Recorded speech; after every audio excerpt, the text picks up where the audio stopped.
in Nowy Sącz, Poland, which most of you probably have never heard of. It is one of the leading private schools in Poland today, an institution which is trying to make contact with other academic institutions around the world, and we're happy that Columbia University found itself a partner in Poland. I also represent the Central European Center at Columbia and the Polish Studies program, and together we're bringing you a conference on energy security strategy for Central Europe. You may wonder why a Polish university and Columbia would be cooperating on a topic like energy security strategy. And the reason is that it's an important topic, not just for Central Europe and not just for the European Union, but really globally these days. For those of you and for those of us who do a little reading on the subject, we're not really surprised to hear that the need for energy, whether it's electrical energy or nuclear energy, gas, oil, wind power, all of this is rising at an incredible rate around the world. At the same time, we know that in Europe, energy security is being used as a weapon by large states who have energy resources, and the willingness to use energy as a weapon is becoming more and more intense and more clear. That's why we brought together a group of people from Central Europe. Central Europe, of course, including Germany and including the European Union. And this evening, I'm not going to do the honors. I will ask my colleague, Professor Piotr Naimski, who's the Vice Rector of the Higher School of Business in Nowy Sącz, to actually act as the panel chair, and I will do the honors tomorrow. I wanted to say that it's a particular delight to bring policy people to New York City, not just because they have something to say, but because they're willing to do it. Everybody who's in the panel this evening and tomorrow morning has a very tight schedule of visits here, there, and every place else, because energy is big business, and it's a very big concern for the governments of the region and also for the European Union, where it's becoming increasingly important as an issue not only in terms of energy but in terms of security. And so when we see colleagues coming because they want to speak at Columbia, it makes us that much happier. Here at Columbia, there is an energy center which does this sort of thing professionally. They sent around this announcement and encouraged their students to come to it. So I hope that those of you who are working with the Energy Center downstairs on the 11th floor get something out of this meeting today, because I know that many, many more things are happening elsewhere. This evening, we're going to deal with 3 countries, and I will invite Professor Naimski to take over the responsibilities of the chair, please. And I will also invite the panelists who are speaking tonight to come up. Thank you very much. Our speakers have a seat, please. It's my privilege to say a few words about our today's speakers. First will be speaking Ambassador Václav Bartuszka, Ambassador at Large at the Czech Ministry of Foreign Affairs. Mr. Bartuszka is dealing with the energy security for not only for the Ministry of Foreign Affairs in Czech government, but as far as I know, for the whole government. This is the place in Prague where these issues are being discussed. Václav Bartuszka, he knows a lot about energy, but he knows also a lot about the Eastern countries. He traveled a lot in Russia, knows Russia not only from the newspapers or analytical papers, but as a witness. The next will be Minister Georg Wilhelm Adamowicz. I can tell you that I met Minister Adamowicz in 2006, where two of us were appointed coordinators, chairman of the German-Polish group for energy dialogue. And we met in Berlin, the group met in Berlin. And for me, it was really very interesting meeting. We started at 12, I guess. Usually, you know, as in German ministry, at 4, it's going to be closed. But we stayed, you know, much, much longer discussing. It was empty building when we were living. It was really very interesting, and I appreciate it. The result of this discussion is that I'm now retired.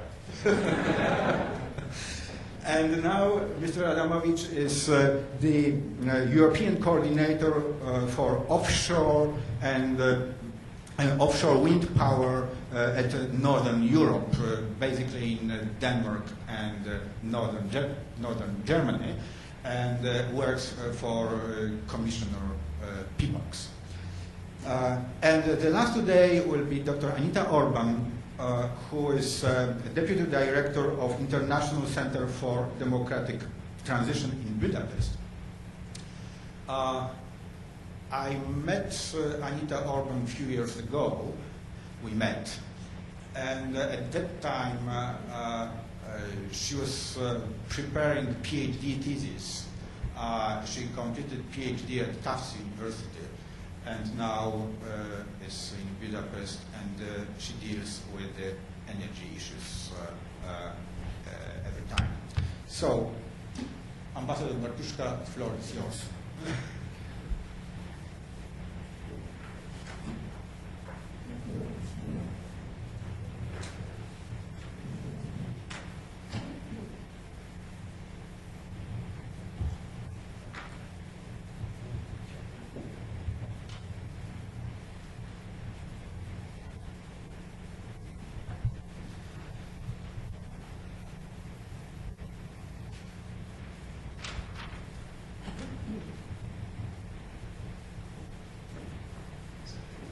Ladies and gentlemen, well, I was asked to have a Czech view at energy security, but I will try to first have one overall view, because in my opinion there is no Czech or Hungarian or German energy security. We are in the same trouble together, and we either solve it or not. We will see. So what is the world around us doing? Well, it's being said very often that the world is energy hungry, but we in the rich part of the world usually don't understand how hungry it is. I just put there one thing which I like to quote, especially in third world countries. The Czech Republic, which is a medium-sized European country, makes more electricity than 40 African countries combined. If you look at the comparison between Czech Republic and Nigeria, it's startling. You can also see a comparison between Czech Republic and India. The Czech Republic, a country of 10 million people, makes about 1/8 of the electricity which India makes, and India has 100 times more people. The same numbers can be said for any European country which has industrial base, be it Poland, be it Germany, France, Britain, or the US. We are used to the level of energy luxury, which is inconceivable in most parts of the world. And the world is simply not going to let this happen for too long. We cannot expect China or India or African countries to stay in the trouble they are in forever. That's nonsense. The resources, I love to see those numbers about oil or gas or coal reserves in the world for the next 60, 70, 80 years or 100 years, because those numbers always assume that the present consumption will go on forever. Now, if it was true, it would be nice. But for example, in coal, there are some estimates which say there's enough coal for 150 years. Fine. But China has been opening a new power plant of 1,000 megawatts each 6 days. China, which was exporter of coal just a few years ago, is now a huge importer of coal. And you can't expect China or India to stop doing that anytime soon. So the numbers we have today which were based on the West using all the resources of the planet, are simply no longer valid. And we see changing patterns in the world. We see countries which used to sell everything they had to the West, selling it to somebody else. Now, the second number is actually something I like to quote, especially in the US or in Europe. When China overpassed Japan as the second largest importer of oil, there were quite a few editorials in newspapers about, you, China, should not get so much oil because the world is hungry. And we like to explain to Chinese that they should actually slow down and whatever.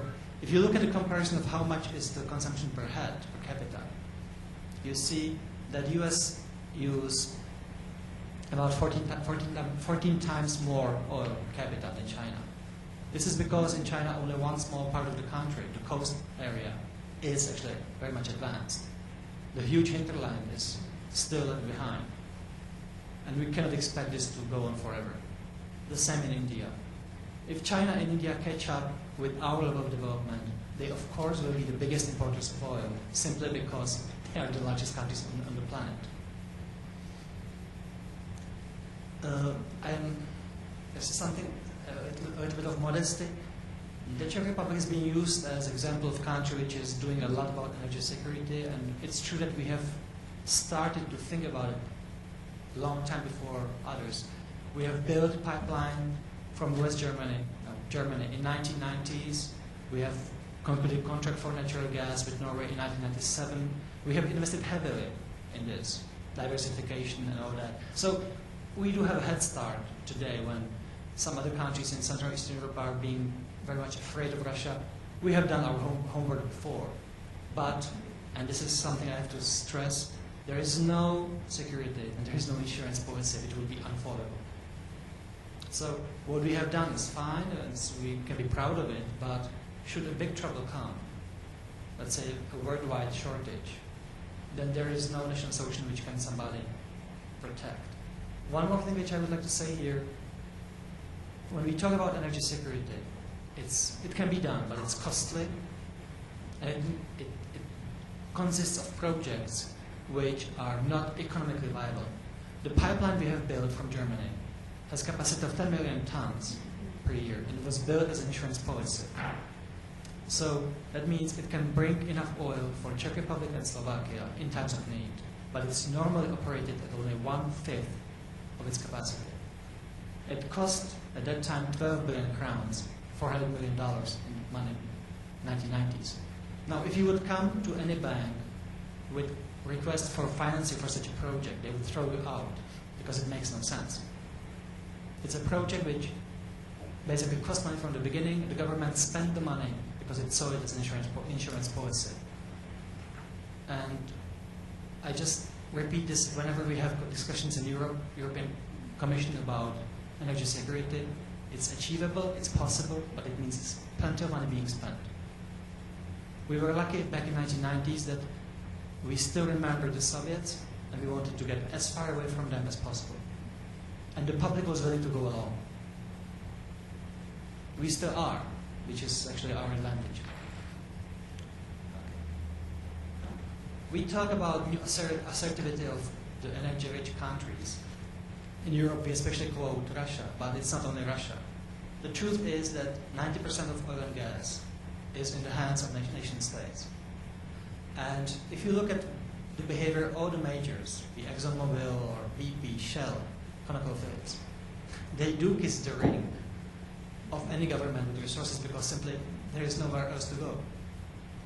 There was quite a hope in Central Eastern Europe when Russia started to squeeze out Shell from the Sakhalin-2 project. It was October 2006. And there were people in our part of Europe who were saying, well, finally Shell will understand what's Russia about. They will leave the area and they will come on our side. And I was trying to explain that this is not going to happen. Then BP came under fire at Kovicta project, and there was the same optimism. And I had an interesting meeting with the heads of BP and Shell in 2 days' time in January last year.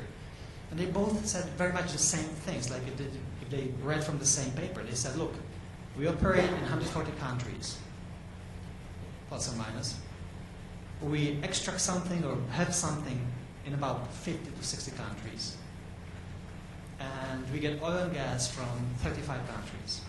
Out of those countries, Equatorial Guinea and Angola and Nigeria and so on, Russia is actually quite nice. And if you go around the world and you see places like Pont Noir or Port Harcourt in Cameroon and Nigeria, you understand that actually oil business or gas business, if you're being sent to Moscow, it's like in the Second World War if you were sent as a German soldier from Eastern Front to Southern France. I'm not kidding. So the Eastern European believe that actually Russian pressure, those companies will help anyhow, is simply mistaken. The majors will take any pressure and they will be mocked and robbed and they will thank for it. If you look at the web page of the company Shell, Real that Shell was squeezed out of Sakhalin-2 project, lost a huge amount of money. If you look at the web page about the summer of 2007, they say that thanks to the coming of Gazprom to the project Sakhalin-2, they managed to open up on time. So I mean that's being raped and thanked for it. Okay.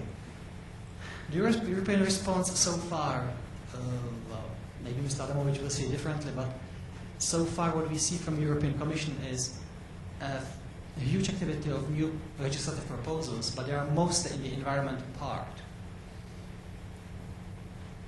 The biggest problem we see all over Europe, I don't know about the US, but in Europe definitely it's a problem. People see energy, fuel, light, electricity as their right. They don't see it as an entity which is being sold or made. They see it as a right which they simply have to have.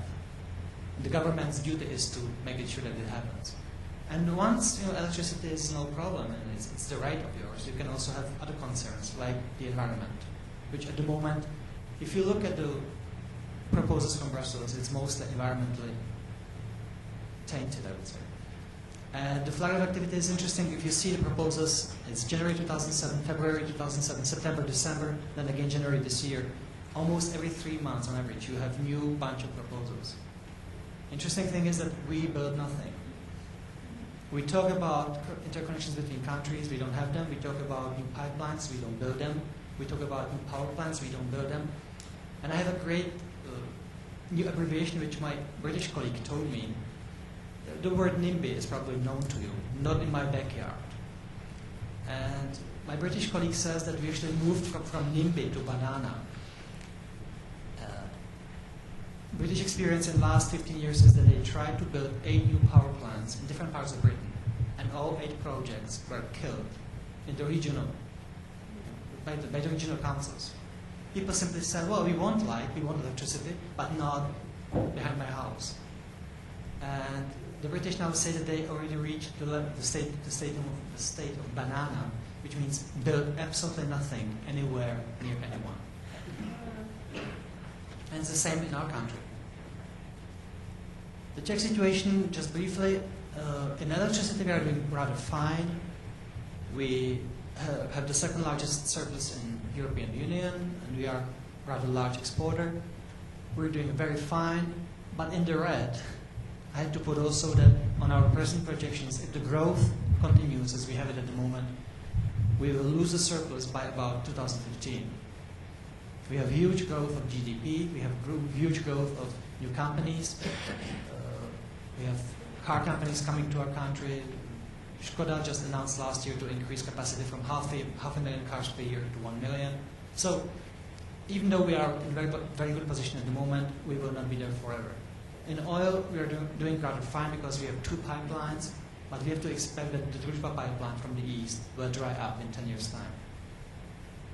That's the same word for Hungary, Slovakia, Poland, and Germany. In natural gas, we have a high vulnerability given by the fact that we have privatized the whole industry, including the transit pipelines and the gas storage. So it's all now in private hands. The state has no say, which is actually worrisome because if anything happens with natural gas, people will not throw rotten tomatoes on the headquarters of the gas company, RWE, the German company. They will throw rotten tomatoes on the government building. Even though government has no say, in the end, ultimately government is responsible for security. And people see, as I said before, fuel or heating as their right, and government's duty to provide it. What we see and what we don't know what to make of at the moment is what I call the new paradigm, because we have a very new aspect in the energy discussion in the Czech Republic, but also in Europe, when some people say that the environmental impact is much more important than the security impact, or the security aspect. And for example, in our country, the Greens propose to close down all nuclear power plants and all coal power plants, which is 96% of the electricity production, and to replace them with gas-fired power plants, with the beautiful green natural gas coming from Russia. You know, I love the planet and I love nature, but I also don't want my country to be too dependable on one source of energy. But there are some people who simply say that the paradigm has shifted and that the worry about the environment is much more important than a security aspect or fear of a country. And we can also see the same talk on the European level. When we talk about the renewables, we talk about huge promises to have cuts in renewables and CO2 emissions from cars and so on. My question is whether our societies are actually willing to pay for all this. Because it's one thing to make promises, the other thing is actually to do something really substantial. Because, as I always use the example of the green experience, the Greens originated in the 1950s with the slogan of reduce, reuse, recycle. Reduce means don't use it. Reuse, well, use it again. Recycle is the one which survived. They found out that reduce and reuse simply didn't fly with people. On reduce and reuse, you cannot make money. Only when they found the way how to make money out of recycle, how recycling became big business, actually did the green movement took off. It's much easier to actually make a business out of something than to persuade you and me that we should actually use less of the stuff. The security aspect, well, I would say for most countries in Central Eastern Europe, energy security means Russia and worry of Russia. But if you talk to other countries in Europe, it's a different picture. For Spain and Portugal, the biggest worry is Algeria. For Britain and French, it's other countries as well. It can be Saudi Arabia. For French, for example, it's Niger, because from Niger they get uranium. More than half of their uranium comes from Niger, and so on. There is a long-term solution for all of us, for all of Europe, as well as for the US, actually, which is diversification of suppliers, but that's very costly.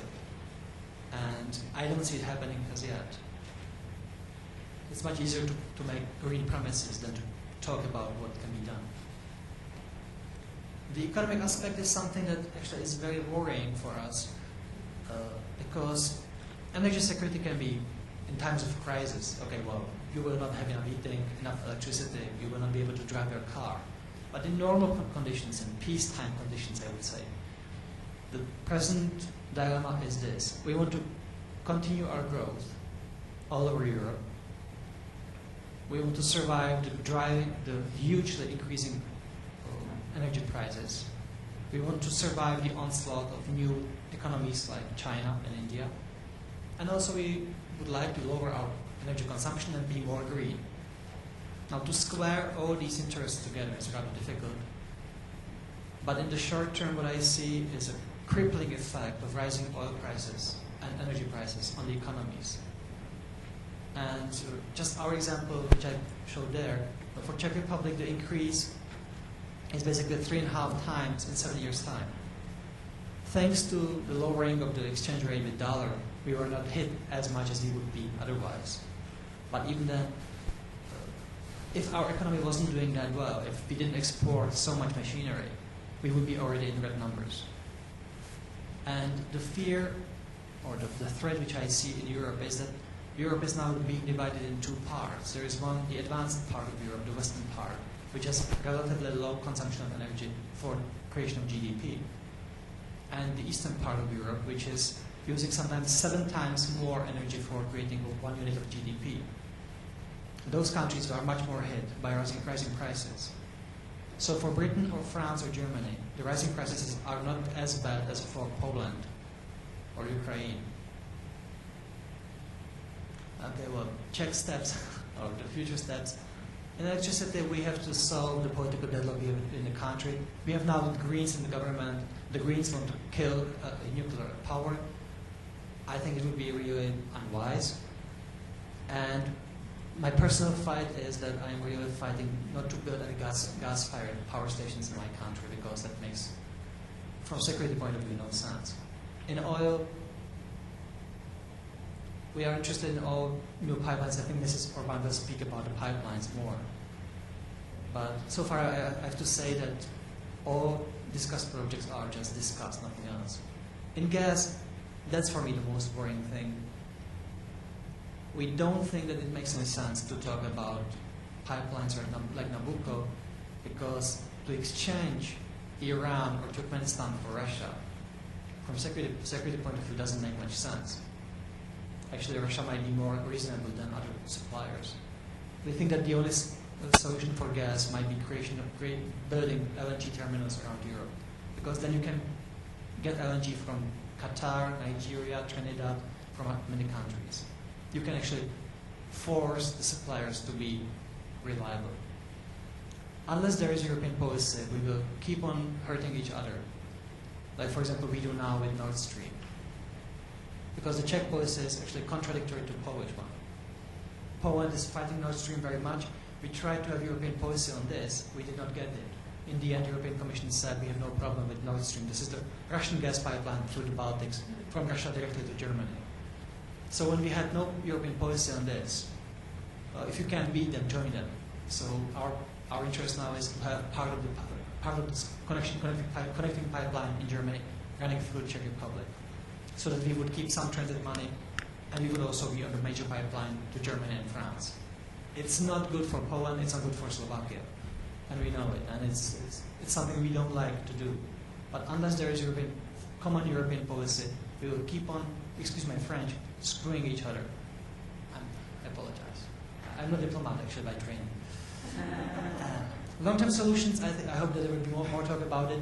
We basically have 2 possibilities. One is power, one is new technologies.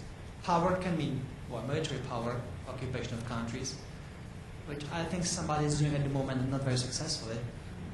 And the second possibility, which is also being discussed openly in Europe, is that we have economic power. We can pay any price. We can pay more than China can or India can for oil.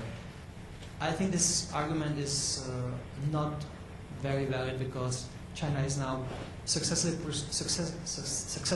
pursuing the policy of having long-term contracts with countries like Angola, Sudan, which simply any oil Angola produces goes to China. No discussion.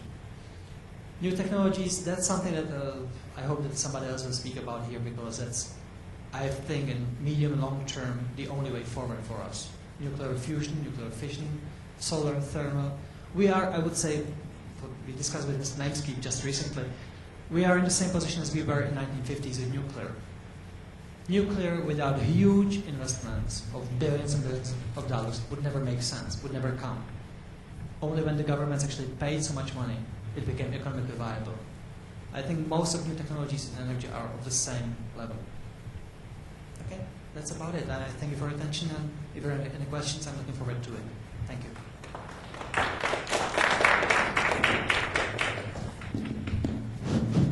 Thank you very much. Probably will be better to listen to other speakers, and then we'll have discussion. Okay. Chairman, ladies and gentlemen, I'm very glad to be here. I'm glad because my colleague Naimski said to me as a Prime Minister, I told before I'm retired and I've never been before Minister. I was in Germany for several years, Secretary of State in the Ministry of Economic Affairs, and I had the responsibility for the energy question, but okay. Now I'm retired and I have to do something with my time. The Commission asked me half a year ago, for example, to coordinate a very interesting program. You know, the European Council, this is a club of the European government chefs. They decided in March last year new targets for energy and climate policy. And the main target is that in the European Commission, in the European Union, in 2020, 20% of the energy question has to be solved by renewables. This is a extremely ambitious target, but I think if you look to the climate discussions worldwide, there's no alternative. And one of the backbones of this target is to build power stations on the seaside, in the Baltic Sea and also in the North Sea. And my task is to coordinate this European target with 14 European countries, and you're absolutely right. Also in this discussion, they have different positions and so on. And I'm a lonely fighter, but it runs quite well. It runs quite well because I'm the first time in my life, ladies and gentlemen, as a retired Secretary of State, I'm absolutely free. And I can say what I want, and if I see a mistake, I wrote about the mistake, I tell the Commission what they are doing wrong and so on. I have never in my life before such a great chance, for example, to work in an ambitious target. Okay. Well, thank you to be here to this conference. It's an interesting idea, for example, I think, to discuss energy security as a European challenge here in New York. Ladies and gentlemen, tomorrow morning I read some European newspapers in the plane. The headline was, the actual oil price is a danger for the actual US economy program for more growth. This was the headline of all economic writers in several European newspapers. This expert position is that the price rise as a consequence of the oil price development will reduce the effect for 40 points of the economic growth program as a consequence of the most mortgage crisis in the US. But, ladies and gentlemen, there's no doubt about that. There's no reason to remember to the consequences of the oil price shock in 73, 74. Two effects shows the different position to those days. First, in 1973, we saw a context between a rise in wages and the reduction of the inflation. That was the first point. And the second point, the Fed in the US in 1973 raised up the interest rates. And then we had the consequences on the economic market, labor market program, and so on and so on.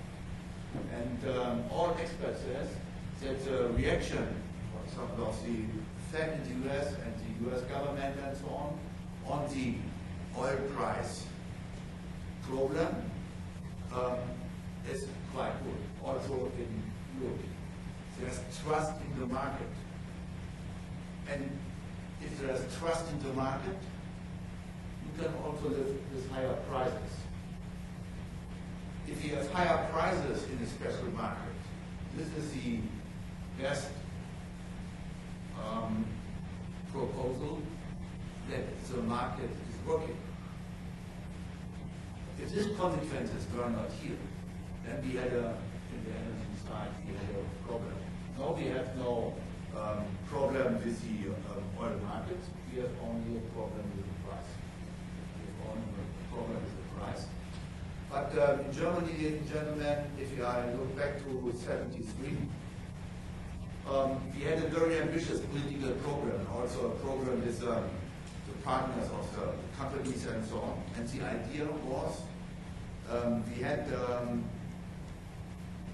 to close the context between the GDP and the energy growth.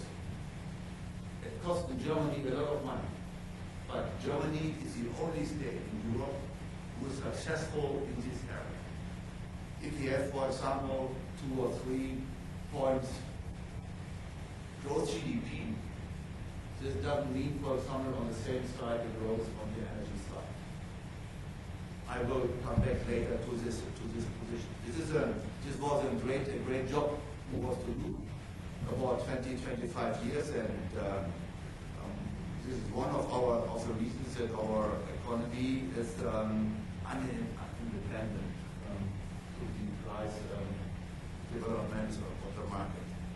From my personal point of understanding, we have to sunk the energy demand, and this was on the last slide. One more point on the slide. The question, if you are talking about energy security, what is the influence of the energy demand on the market? And we can tell about technologies, and we can tell about discussions within the European community or with the US, and we can discuss with the International Energy Agency and so on. The main target worldwide has to be, we have to reduce the energy demand worldwide. This is a key issue for us.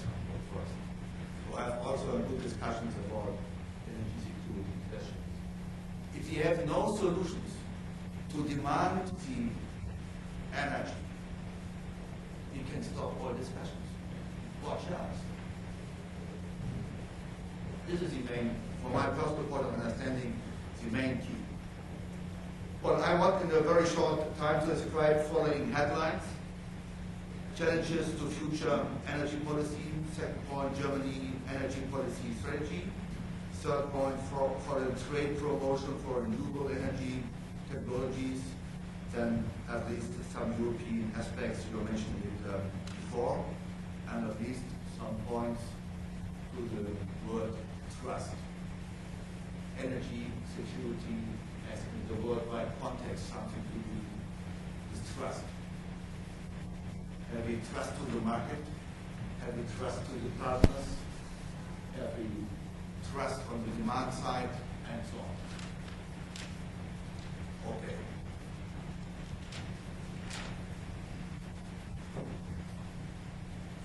First point, challenges to future energy policy. Ladies and gentlemen, secure and environmentally compatible energy supplies are indispensable for a modern and efficient economy. Energy policy is therefore an essential part of economic policy. However, for some years now, the global energy scenario has become the cause of increasing concern because of scarce fossil resources and rising consumption. And now I want to show you the first slide. I forget my speaker, but okay. The first slide is this.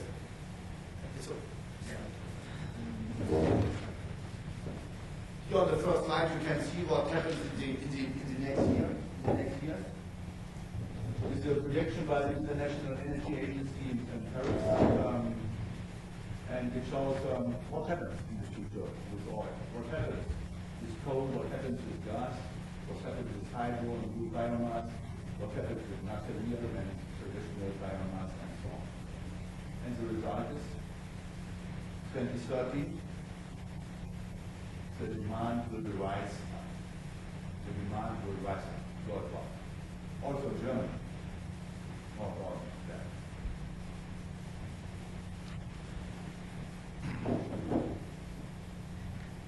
Well, this chart shows worldwide demand for energy is expanding, and by the year 2030 will rise by more than 50%, according to the International Energy Agency forecast. Next one, please. Also, my colleague told you before, new large-scale consumers like China and India are pushing into the market. The chart shows EEA assessment that developing countries will account for more than 2/3 of the increase in global energy demand in 2030. And the top here, these are the traditional industrial countries. Here, these are the development countries like India, China, Brazil, and others. This is China, the development China, and the last point is India. Next, please.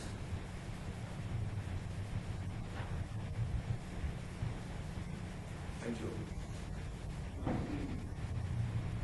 As this chart illustrates, fossil energies are the backbone of Germany energy supplies. Renewable energies share of primary energy consumption is at the moment round about 8%. Yes, gas round about 23%, coal round about 13%, lignite in Germany very important, like also in Czech, 12%, nuclear 12%, very interesting discussions about the future of nuclear in Germany, and oil 36%. Germany's dependence in energy imports has risen from about 45% to roughly 62% over the past 10 years. The EU average was 50%. Future dependencies on imports is estimated to rise in the next years to round about 75%. The danger of price fluctuations becomes more and more serious as worldwide demand rises, as you become more dependent on imports and as supply disruptions and geopolitical risks increase. This is particularly true in the case of gas and oil, and it can have a negative impact on economic performance. There's some aspects to the original energy security in the European Union. Energy security issues are into the spotlight, again foremost triggered by the conflicts between Russia and Ukraine, as well as Belarus, the conflict between Venezuela and the US, for example, and other conflicts we have in the market. We have conflicts in the market, and I'm very happy not conflicts on the battlefield. The actual reason for this discussion, however, is the general fundamental change in the global energy situation in the preceding years. Demand for energy has risen throughout the world. According to forecasts of the International Energy Agency in Paris, I told you before, the rise will total more than 50% in 2030. China and India will have a great influence, and we don't know what happens with their rising up demand. At the same time, there is, according to the International Energy Agency, a global backlog in investment in oil and gas production, transport, and refinery capacity. What is the reason, for example, that in the large market US, since more than 30 years ago, there is no investment in new refineries? But it's the largest market worldwide for gas. And if in the US market is a price or demand problem, the consequence is a price problem in Europe on the gas side. Because the US companies or the other companies which are doing business in the US market, they buy gas on the Rotterdam spot market, with the consequence that in Europe the price on the market on the gas side is rising up. The reason, for example, why here is no investment in Europe refineries is very easy. It's a question of the market. If you have to invest in an infrastructure like a refinery, you have to invest on a long-term area, the money. And this is not for the stock exchange interesting. A company who invests, for example, and the return of investment will come back in 20 or 25 years. This is in the moment for the market more sexy. And this is the reason, for example, why there is no investment in this area either.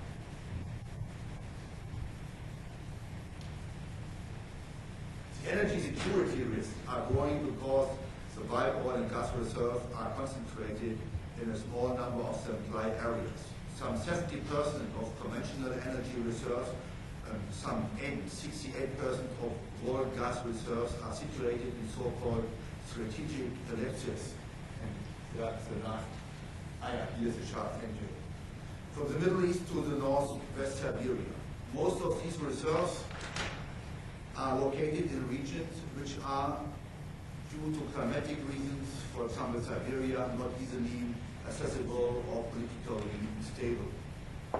Worldwide increases in demand, supply failures, geopolitical and climatic challenges will most likely increase the risk of price volatility, above all in the oil and gas sectors. Against this background, if you want to achieve high energy security, you will basically have to do four things. Diversify energy supply and transport routes, conserve energy, ensure good economic framework conditions within the EU and worldwide, and last but not least, cooperate internationally in a bilateral and multilateral framework. And I have to add the idea of to reduce the demand as a national solution, and also to discuss more about renewables. I would like to concentrate on the latter point, international cooperation. More than before, Europe will have to speak with one voice in order to safeguard its own interests in an environment where competition for energy commodities becomes increasingly tough. Of special relevance in the development of strategic energy partnership is the most important supply, transit and consumer countries. Russia is particularly important in this context, and we have different energy talking situations with Russia. We had with the government of the US in the beginning of the 1980s a different position when we started our discussions with Russia about gas. So from the point of the understanding of the US government in 1980 was the German-Russian gas deal problem for the security of NATO. We had another position, for example, and the consequence of this discussion was, for example, that we also need more transparency in our discussions, for example. Why are the reasons, for example, why are the reasons for treaty and so on. But in the consequence, from the beginning of the 80s up till now, Germany had no problems with the Russians, and the Russians fulfilled the contracts. Point to point. Fulfilled the contracts point to point. This is for our energy situation in Germany very important. I started my speech with the reflection to the year 73. One consequence of the German energy policy of the oil price shock in 73 was to split the energy market in Germany. And our idea was, for example, to bring in the heating area gas. And that's why we changed the market, and nearly around about 90% of the gas we imported from Russia and elsewhere goes only in the heating area. And this runs quite well. And we have large storages and so on, and what we don't need in the summertime, we storage and we take it in the winter in a very excellent technological manner. But the question was, for example, our relationship to Russia. Well, we have also a new dialogue, very critical dialogue with Russia, because we want to invite Russia to become membership in the energy card. This is absolutely important to become stable frameworks for investment. On the other side, the Russian says, also we want to have investments, for example, in the western part of Europe. And if Gazprom is coming and want to invest, everybody says, no, thank you. Everybody is invited, but no Gazprom. But British Petroleum, Shell, German companies and so on, they are allowed to invest in Russia. And they became also member of the energy market in Russia. They produce electricity, they sell electricity, they started market business. And on the other hand, we have a political problem, for example, the Russians want to do the same in Western Europe, and Western Europe says no. And the situation maybe in Poland and Czech, I personally understand very well. This has also something to do with history and so on. Yeah, it makes sense, don't talk about that.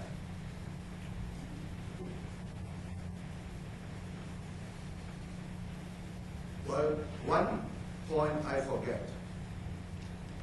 If you talk about energy security, I will put the question, does it make sense, for example, to implement a concept of reciprocity?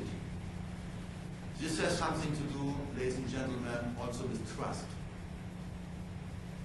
And from my personal point of understanding, I'm very sure that the conflicts in Russia, there are conflicts. There are also conflicts with the great major companies. If the people, for example, in Europe are discussing the human rights situation in Russia, and they build a context with Gazprom and so on, then I say, it's very interesting. Shall we have a look to Nigeria and the influence of the great major companies to the social situation in Nigeria, to the ecological situation in Nigeria? It's not so easy, but if we start with critics, we must be open our mind, for example, also to look to our own situation. And not only to find arguments what is wrong in some area. This is so important because at the end of the story there's a demand question. There's a demand question. Also for Germany. And we have nothing. We have at the moment 15% own gas. It goes down maybe in the next 15 years and we have no oil gas. We stopped our coal production in 2018 because the coal production in Germany is too expensive. It's only possible today with state subsidies, and it's so high that the government, and there was also one part of my last jobs, for example, to find until 2018, no coal. The other question is, for example, liquid coal. There are here a lot of environmental situations, but I think we need liquid for the future. To the last, there are very few aspects to the situation in the European Union.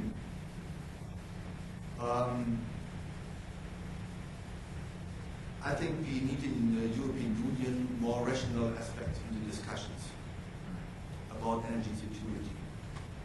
But it is a question, what is the European part in this story? The European Treaty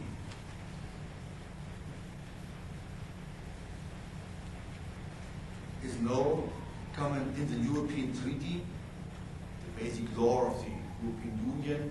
There is no common sense for a common European energy policy. At the moment, it makes no sense because in Germany, for example, we have another idea of nuclear like France or Great Britain. Or we have another idea, for example, of about energy discussions with elsewhere. And we have different strategies, for example, in different areas. The effort of Commissioner Piebalgs to coordinate the 27 different national strategies and to find common targets are not successful. Different positions in strategic fields prevent solutions. An example is the Nord Stream gas pipeline between Russia and Germany. And in the boat of this pipeline is also the Netherlands, for example. From my point of understanding, for the economic situation in the European Union, there is an absolute need for this pipeline. And there is also an absolute need for the Nabucco pipeline. The European project, for example, with the idea to become more independent from the Russian side. But if you are not able, for example, to find a solution in which way to handle it, we will have no common solutions in the energy questions in Europe. And this is so pity because this European Union is the largest economic market worldwide. And if this largest economic market worldwide would be able to find solutions also in energy questions for us, and then this North Stream gas pipeline is only a small point in a great energy package. Then we could also have influence in the strategic discussion worldwide energy questions. But Europe is a great market. They have a great body and small breast. And there we have to work. Thank you. Thank you very much. And now I need your help, please.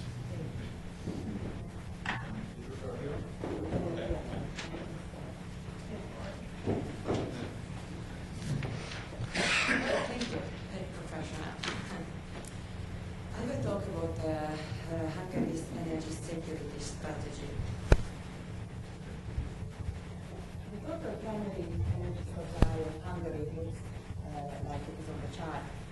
We are primarily using natural gas. In the total primary energy supply of Hungary, natural gas is 44%. Thank you. The second largest is crude oil with 24%.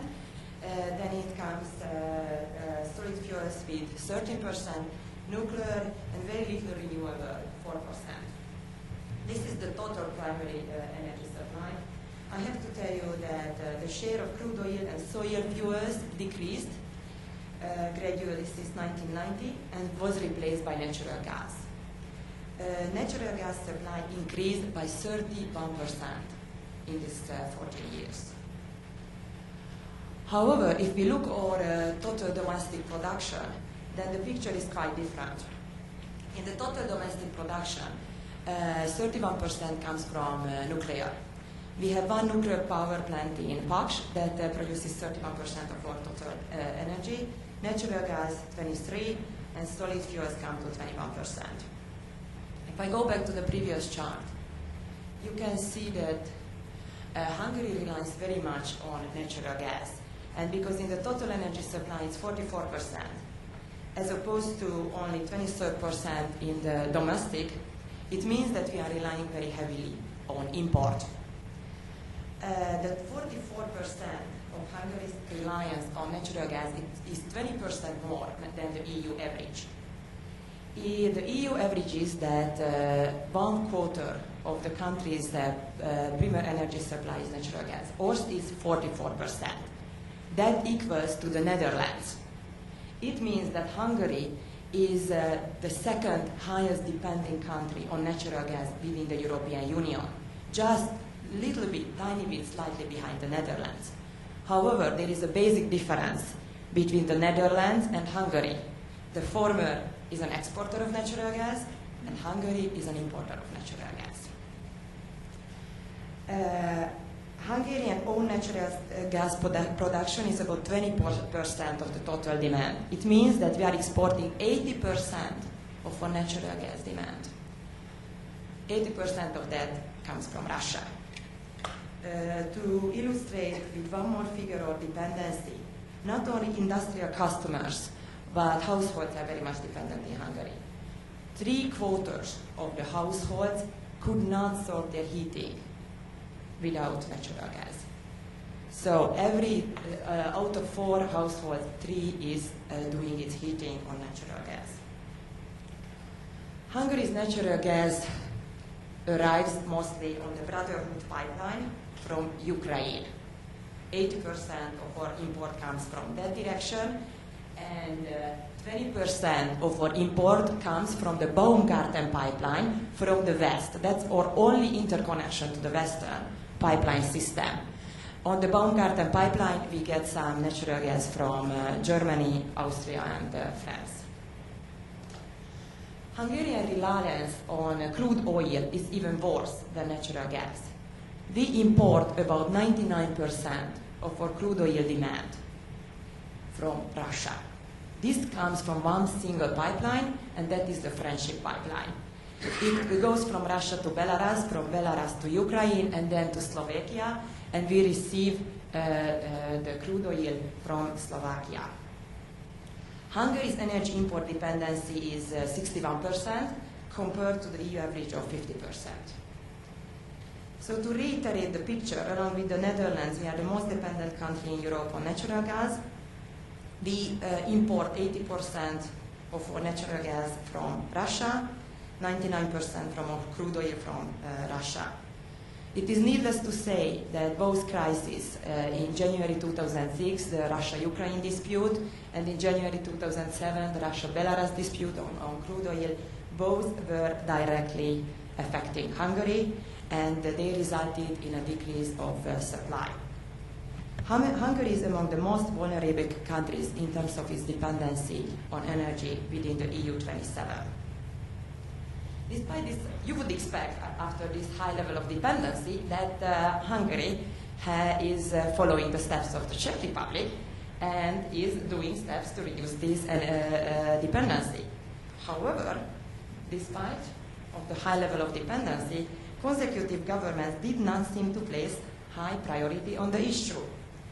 Believe it or not, but the current Hungarian energy strategy, which is valid, was written in 1993. In 2002, and it's needless to say how many things have changed since then. In 2002, after several times of noting, finally the European Union again is just about to accept its new energy strategy. Let me tell you a little bit of history about this new energy strategy. The first hearing was in the Committee on the Protection of Environment. That was scheduled early February this year. The chairman of the committee called the Hungarian energy political concept an improvised document. The committee criticized its lack of clarity on the use of nuclear energy, lack of concept for the development of renewable energy, on Hungarian lignite, lack of concept on how to achieve effective use of energy. All in all, the Committee on Protection of Environment voted the concept down and evaluated it unsuitable for plenary discussion in front of the Parliament. The next committee, which was to discuss the energy security, energy political concept of Hungary, was the Committee on Agriculture. An opposition member of this committee said that the concept is based on the pressure of different energy lobby groups, and now the government asks for a parliamentary approval so that the energy lobbyists would be able to refer to that in the future. The result was the same.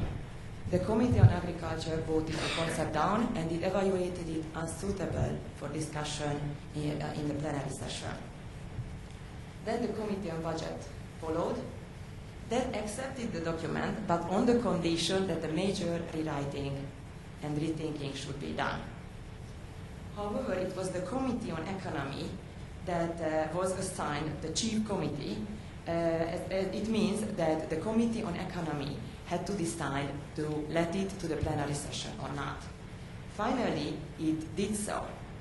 But the common position of governmental members of the Committee on Economy and opposition members of the Committee on Economy was that they led it to the plenary session because it is unacceptable that Hungary does not have an energy strategy since 1993.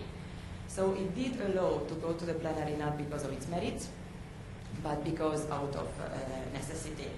The Hungarian daily noted that we can summarize the opinion of the experts on the new Hungarian energy political concept.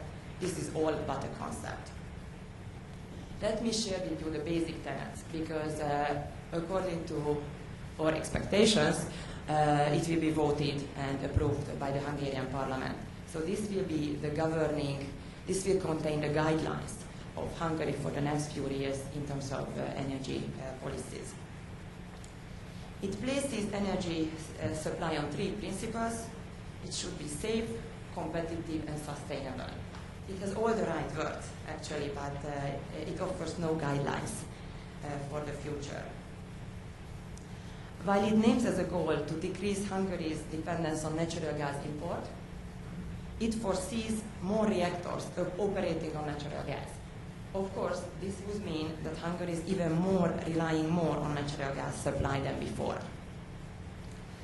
The concept recommended a continuous reliance on nuclear energy. It even envisions a new nuclear power plant, but at least a couple of new blocks to the existing power plant in Paks. According to the document, the new nuclear power plant should start operating by 2020-2025. In terms of the renewable energy, the Hungarian concept is very vague. It says pretty much only that it would be desirable to increase the level of renewable energy within the total energy supply.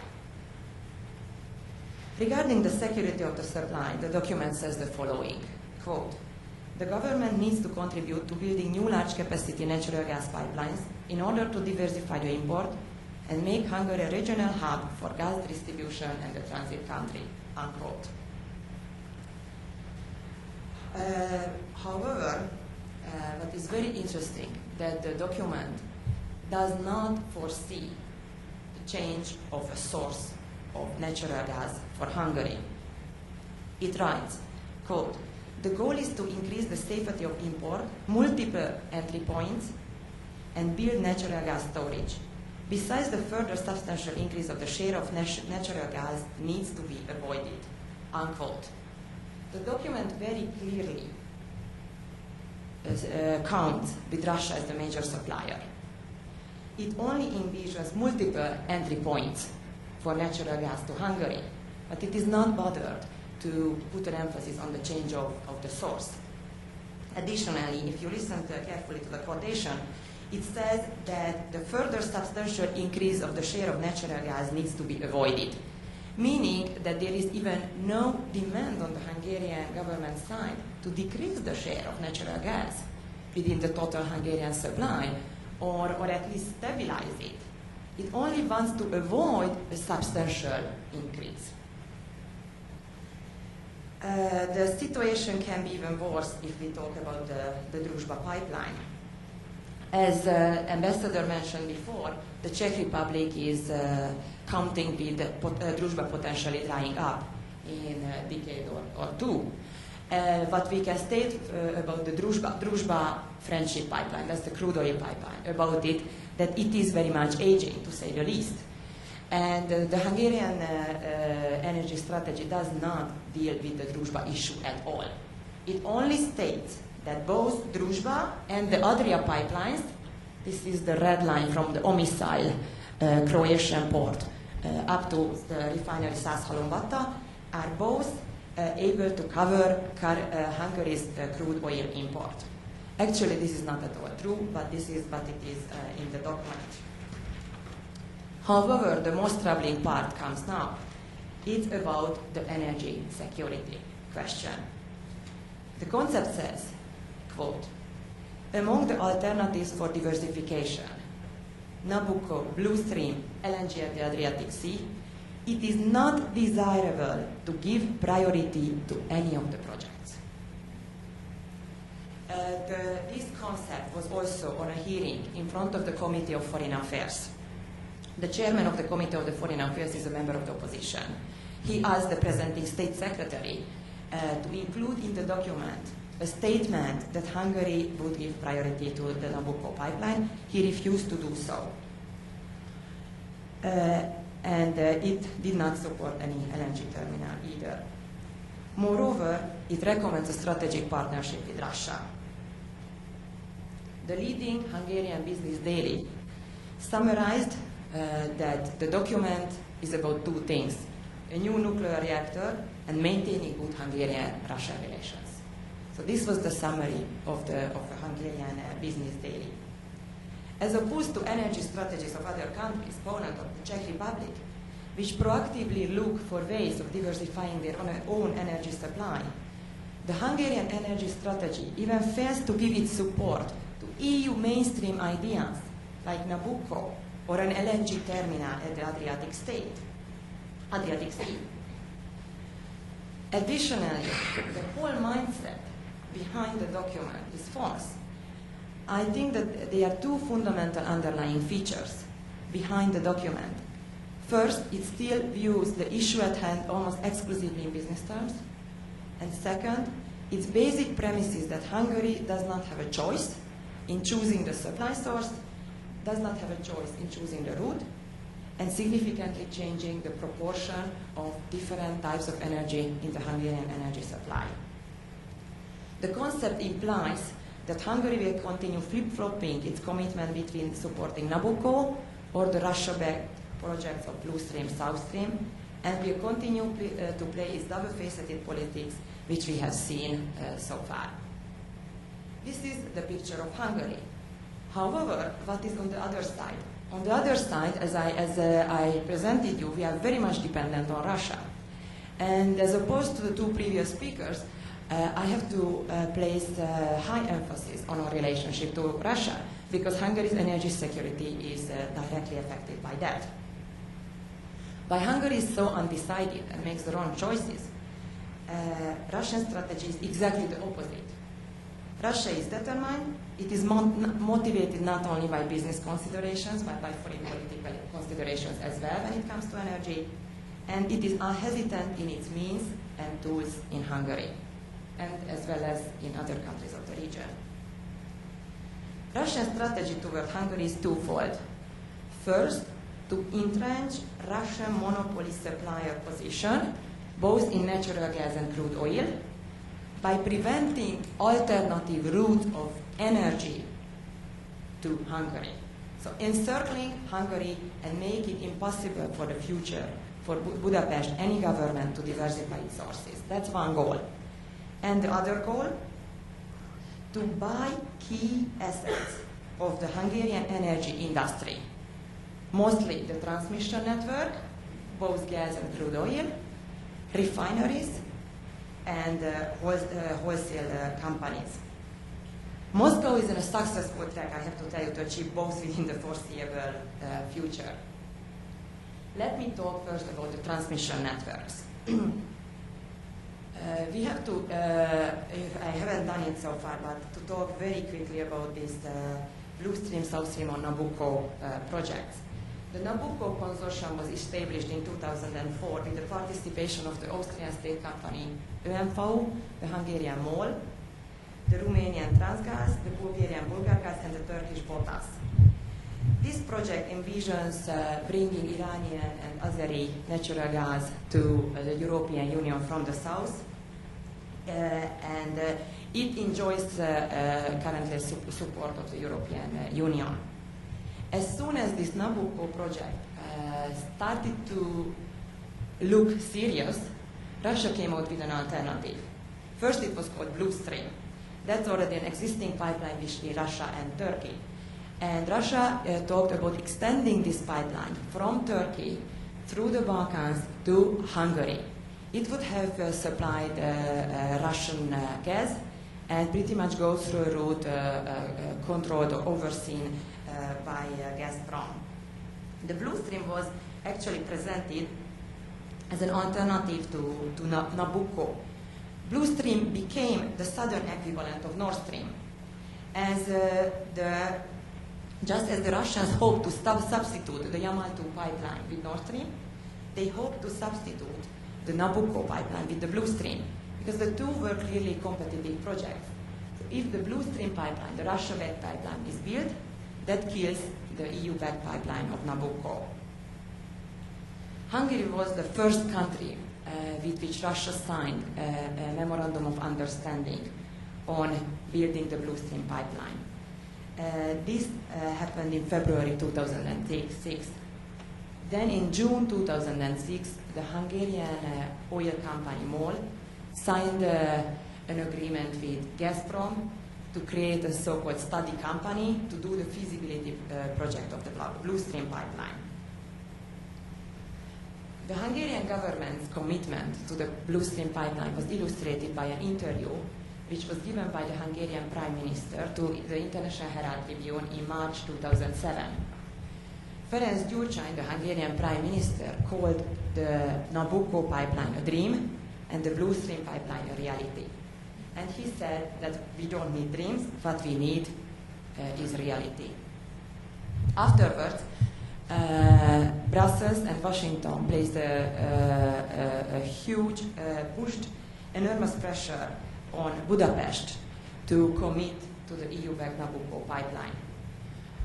In April, so shortly after, the Hungarian government changed its rhetoric and it started to commit to the Nabucco pipeline. In September, there was a huge international conference in Hungary, last September, when the Gyurcsány government seemingly said the final word that Hungary is for Nabucco. However, in between, Russia came out with the South Stream project. This South Stream pipeline is also an alternative and a competitor to Nabucco. It would go from Russia under the Black Sea to Bulgaria, from Bulgaria to Serbia, and from there the route is not decided yet. It can go through Hungary to Austria, or it could go through Croatia, Slovenia to Austria, or to northern Italy. Let's leave the story now for a while here. But you can see that what I mentioned at the beginning, Russian strategy in encircling Hungary and preventing any diversification of natural gas supply to Hungary is working very well so far. In terms of crude oil supply, Russia was even more successful. You can see on this map that we are receiving our crude oil through the Friendship pipeline from Slovakia, and it goes to the refinery, which is right in the middle of Hungary. That's called Százhalombatta. This other part of the pipeline is called the Adria pipeline. It comes from the Omiszál port on the Adriatic Sea. And originally, it was flowing from the south to the north. This was Hungary's alternative route. If anything happens on Friendship, then we can always buy crude oil on the world market. Omiszál is a deep sea terminal. It is able to handle large tankers, so we always had the option of supplying the single Hungarian refinery with crude oil bought from tankers. However, after 9/11, when Washington's policy was diversify its own oil supplies from the Middle East with supplies from Russia, then Russian companies, with the support of the Kremlin, managed to change the flow of this pipeline from north to south direction and connect it with the Friendship pipeline. So now there is a continuous pipeline which goes from Russia to the Adriatic Sea. And it would be able to handle 5 million tons of crude oil supply currently. Originally, the plan was that because the Omiszál port is a deep sea port, it is able to handle super tankers, and this is the only way to make crude oil supply from there to the US economic. This pipeline, the Friendship-Adria connection, was considered by Putin as well as one of the primary outlets of crude oil for Russia. It is in brackets, I can say that Croatia at the end withdrew from the deal because of worries what it would do on its tourism industry. But technologically, the flow of the pipeline is reversed. And currently, Hungary is not using at all to get crude oil from Adria because its flow is currently reversed. So if you want to put oil into it, now it would flow from the north to the south. I have to admit that it takes only few days to change back the flow in case of emergency.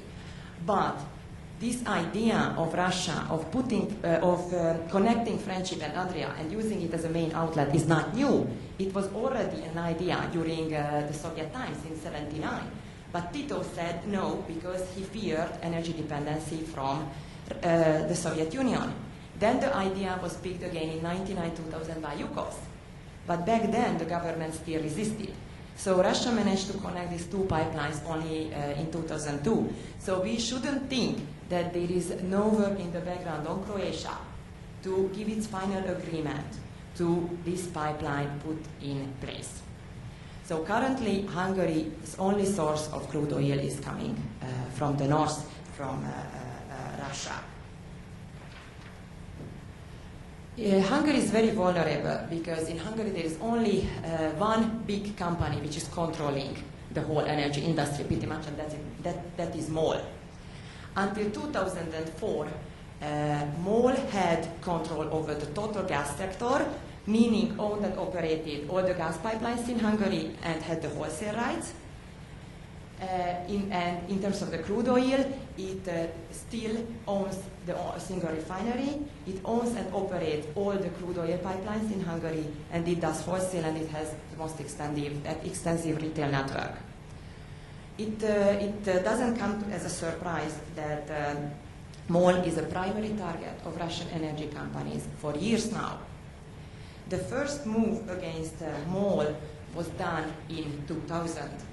This was a hostile takeover attempt when Gazprom, through offshore companies, took over a petrochemical company called Borsodchem.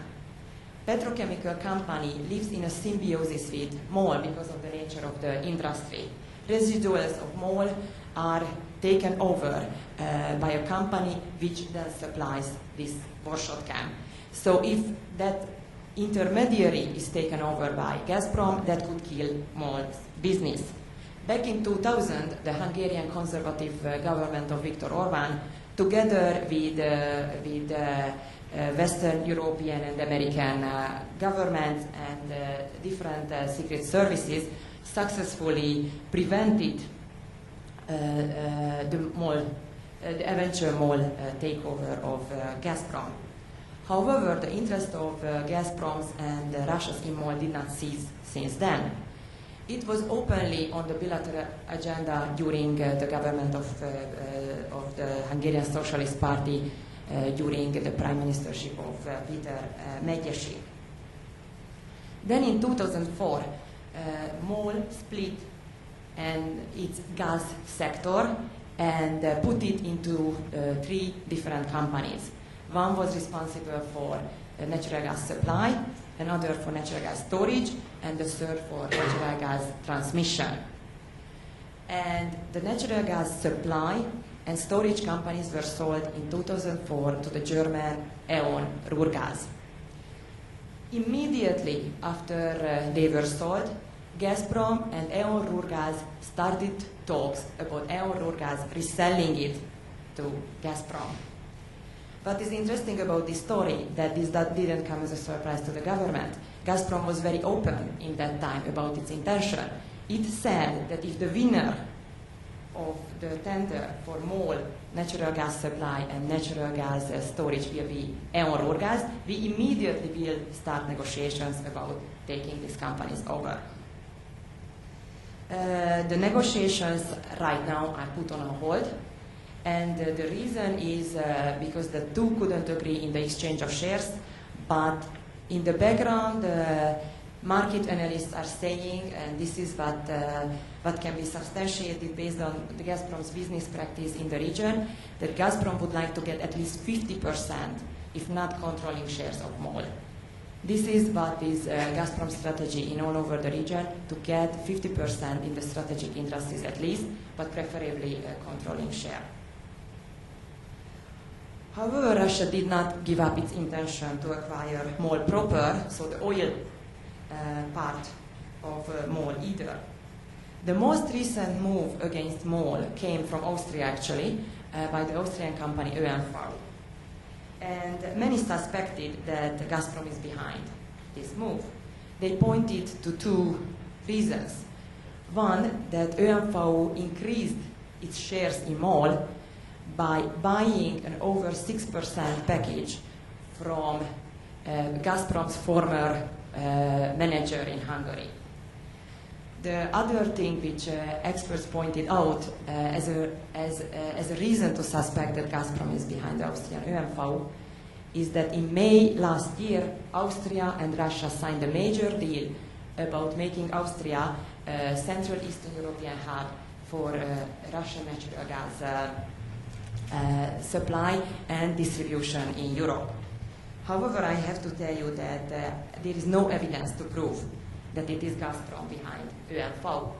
But ÖMV's move substantially weakened MOL. And ÖMV's move against MOL, I believe, made Gazprom closer to its goal eventually to get a foot within the Hungarian company. And I would quote two reasons for this. One, that currently it is in the European Union to decide about potential Austrian company ÖMV and Hungarian company MOL merger. And if they decide so, then this joint company would own 3 refineries, one in Austria, one in Slovakia, and one in Hungary.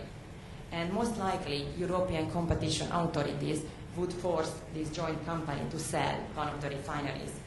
As the Austrian company would have the upper hand, it most likely would not sell the Austrian refinery, but it likely would sell, market analysts are saying, the Hungarian refinery, and of course there are already a couple of buyers from Russia for that refinery.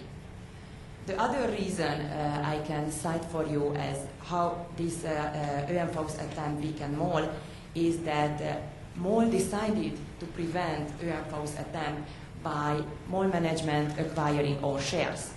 This is a lot of money which is now placed into own shares instead of doing further acquisitions. So this may put a hold on the regional growth of MOL, the track the company was on. What is the next step for Russia? In January 2008, so very recently, Russia managed to make Bulgaria commit to the South Stream pipeline, this Russian-backed pipeline, the competitor of Nabucco. Soon after, it managed to commit Serbia to this pipeline. It did so in last year already with Austria. So there is pretty much one missing link to complete the South Stream pipeline, and that is Hungary. And there is every reason to believe that discussions are going on between Russia and Hungary about Hungary committing to this pipeline. The discussions are pretty advanced. There is a Hungarian paper which already presented 2 scenarios about which the dispute is going on. One would envision that the South Stream pipeline would come from Serbia through the existing Hungarian pipeline system to Baumgarten, Austria. This would mean reversing the flow of the current pipelines, and the Baumgarten-Győr pipeline would flow from Győr-Baumgarten direction, meaning that Hungary's only source of natural gas diversification would cease to exist. And another version foresees that South Stream would arrive to the country from Romania, and from there a new pipeline would be built to Hungary. So there is every reason for us to worry that all these plans may come to an end, and Russia would recruit to Hungary as well to commit to the South Stream pipeline. That would almost certainly kill Nabucco, at least for the time being. And forgive me only talking about Nabucco, it would certainly kill an LNG terminal at the Adriatic Sea, which may even seem a much better option of diversification. So this is how we stand now. I think that Hungary is one of the most vulnerable countries in the European Union because of what I show you, the energy mix. One, second, because we are facing a very determined player, Russia, and third, because of the huge weakness of the Hungarian government to resist, or to develop a different strategy. Thank you. Thank you for your attention.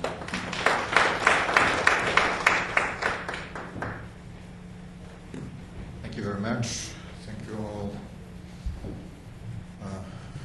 Thank you all speakers. And the floor is yours. So we have question session.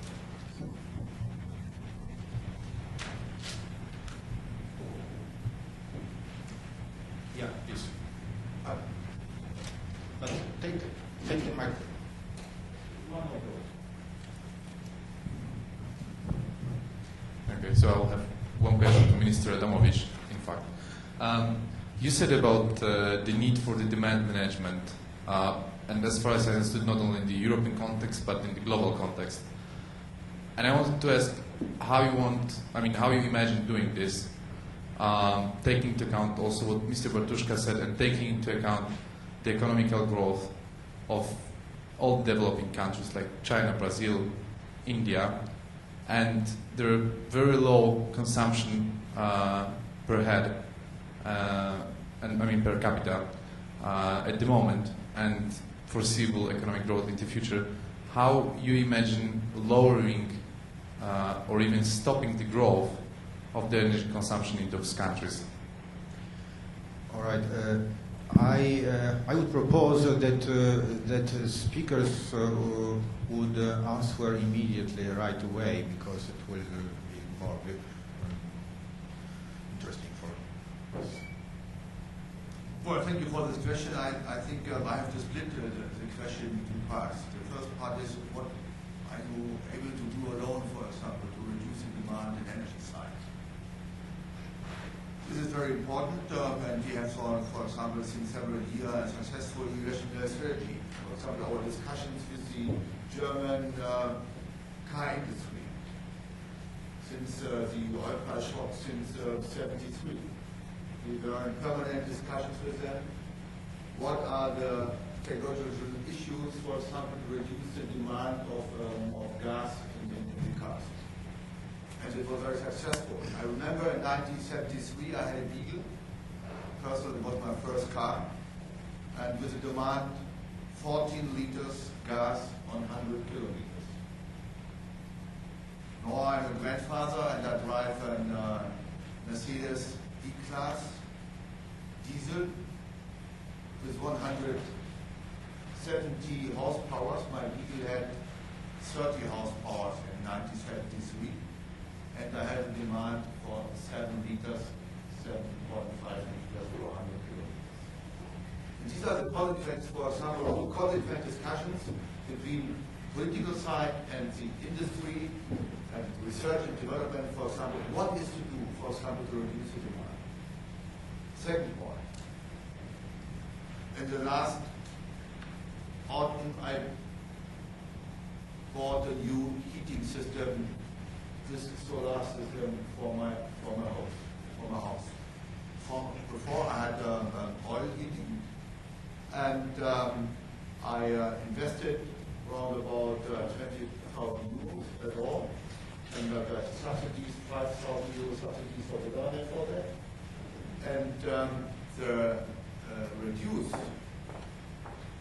on the coast side, for example, is more than 50%. And the whole water heating in my house in the summertime is only with the solar on the roof, and in winter, okay, when the sun shines, it runs also. This is a consequence of a national program as an answer for the climate discussion on the one side, and on the other side to reduce the demand on the private sector. We have to talk to the people, and we have to give them subsidies. Not for me, I also took the subsidies, but this is one of the answers. We have to do a lot in research and development. What about fuel cells and so on? We were able, for example, to do a lot of things to work here together. It was very interesting to see when I came with Czech to Columbia University. I saw 2 buses from the New York bus system, driven by hydrogen and electricity motor. I remember very well 4 years ago we had discussions with the former U.S. energy minister and research and development and car companies and so on. What is to do on the technological side, for example, is hydrogen a point of future? And from the manufacturers of the cars, everybody here said, oh, forget it, maybe in 10, 15 years and so on. It was 4 years ago. And now I saw the first buses here in New York, based on hydrogen. These are the answers on the national side. The second point is, what is to do on the international side? For example, if I look for China, for the demand problem, they have the economic side in China is running, but they have problems. They have problems over problems. They had a very strong winter. And they had a problem with coal-fired power stations. Because they were not able, for example, to bring the coal from the mine to the power station. And they had also a problem with the grids, because the grids are not strong enough, for example, to bring in a strong winter the electricity from the power station to the customer. So, what is to do? I think it would be absolutely wrong to discuss with China if you have to reduce your economic growth. No chance. But we have to discuss with China, for example, about the question, what are the consequences, for example, if you invest in future in modern coal-fired power stations. If you look to modern coal-fired power stations, Germany, our best power stations in the moment, they have an efficiency rate 46–47%. We have in Germany around about an efficiency rate 38% by coal-fired power stations, also with the old power stations. I think in the US the efficiency rate is 33–34%, not more. In China is around about 20%. There they have to discuss, for example, to bring new technologies. That they were able, for example, to create a sustainable policy to reduce on one side on the demand, the energy demand, and on the other side to get new aspects for the economic growth. This must be the discussion. The same with India. The German government, for example, we have task forces with China and task forces with India to talk this about these consequences. Because we say coal has future, but only based on green coal technologies when we are creating new coal-fired power stations. This is my answer to that question. Right. Thank you very much. Yes, please.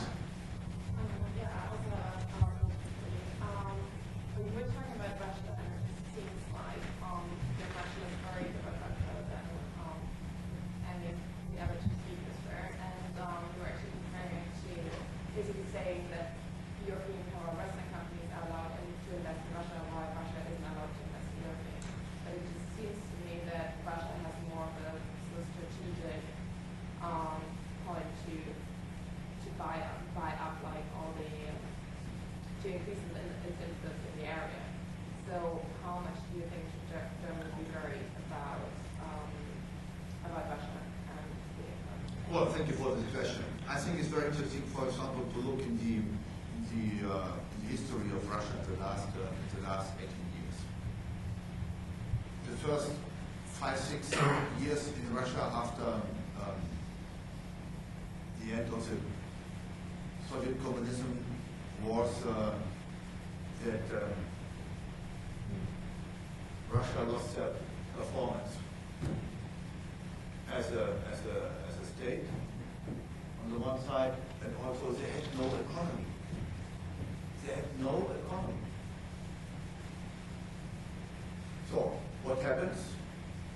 there was development with some fellows at the top of the companies and so on, and they were starting a big business. And the big business was to sell the only part of Russia where Russia were able to earn money. This was gas, this was oil, this was coal, this was gold, and so on. And then there was a president who was an excellent drinker, and but he had no feeling, for example, about the necessity. What are the new figures for a new economy in Russia? What are the situation of employment? What are the situation, for example, of small and medium-sized company as a driving moment for a new economy? There was nothing. And then came Putin. And Putin said, okay, we have a problem. One problem, for example, the people have nothing to work.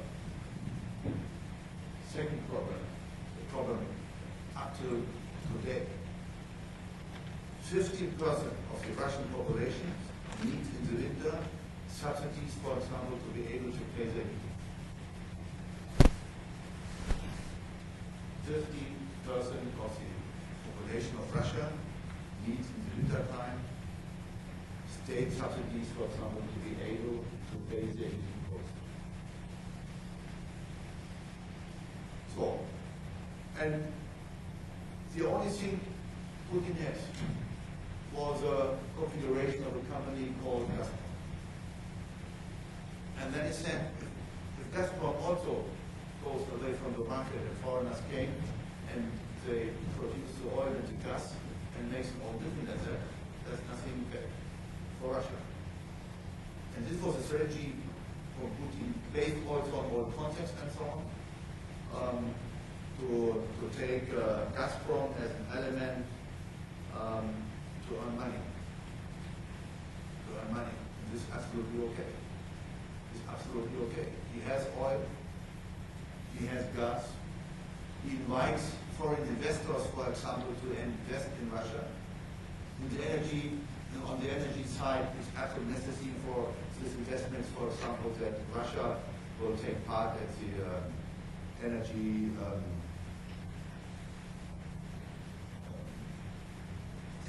treaty. But German companies, for example, they invest like other companies also in Russia. The largest German energy company named E.ON is 5% shareholder of Gazprom. But they are not successful as a shareholder because other German companies are more successful in Russia on the gas area. So, what is Putin doing with Gazprom and the money he earns? Putin has to finance his economic process from a communist state to a marketplace. Yes, the Russians have to pay themselves. We are lucky, for example, in Europe, that we can talk to Czech and Hungary and Poland about the subsidy systems of the European Union, for example, to bring your economy in a good manner. Russia have nothing without the things they have themselves. And that's why, okay, on the one side he has a very greedy policy with Gazprom, quite successful. But on the other side, this is very important. Gazprom and Russia are fulfilling the treaties and the contracts. And 3 years ago, when the problem with the Ukraine was, there was no problem, for example, that the Germans had. At first, 4 weeks before this problem, he had contacts with Russia, or the Russians with Gazprom, that they will reduce the gas supply to Ukraine. What happened? These gas contacts were very cheap. And the Ukrainians, I heard about that, sold this gas for world market prices to Romania, to West German companies. And then says the Russians, okay, what about this, friends? Let's talk about new prizes. And the thing, this problem was solved within 2 weeks. But it was a real discussion worldwide. What are the Russians doing? Do the Russians start a new energy war? And so on. From my personal point of understanding, and I know about the mechanism about it, nothing. It was a bilateral problem. The same with Belarus.